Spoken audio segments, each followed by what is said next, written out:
Imaginons un couple ayant le planning familial suivant.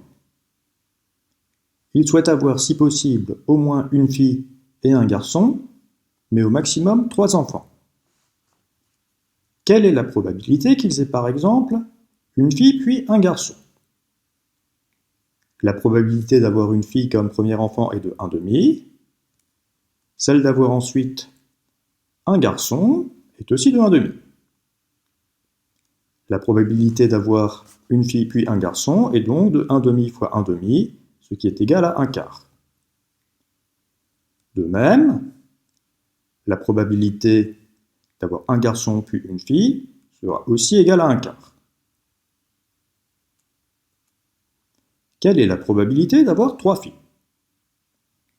Une chance sur 2 au premier enfant, une chance sur 2 au deuxième, mais une chance sur 2 au troisième.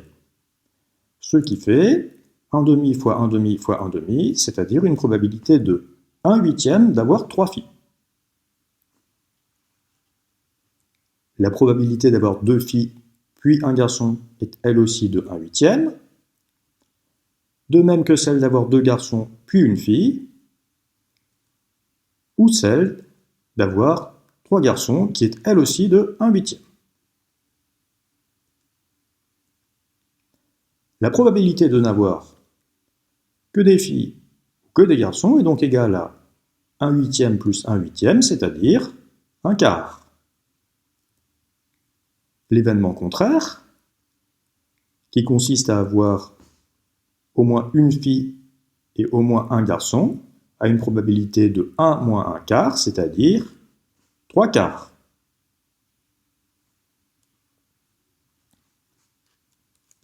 La probabilité d'avoir exactement 2 enfants correspond aux 2 issues suivantes: avoir une fille puis un garçon, et avoir un garçon puis une fille, ce qui fait une probabilité de 1/4 plus 1/4, c'est-à-dire 1,5. La probabilité d'avoir 3 enfants, selon ce planning familial, est égale à 4 fois 1/8, ce qui fait aussi 1,5.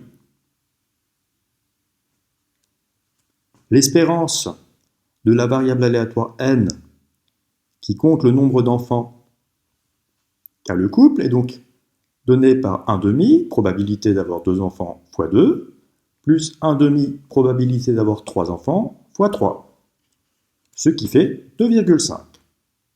Selon ce planning familial, le nombre d'enfants moyen qu'aura le couple est de 2,5.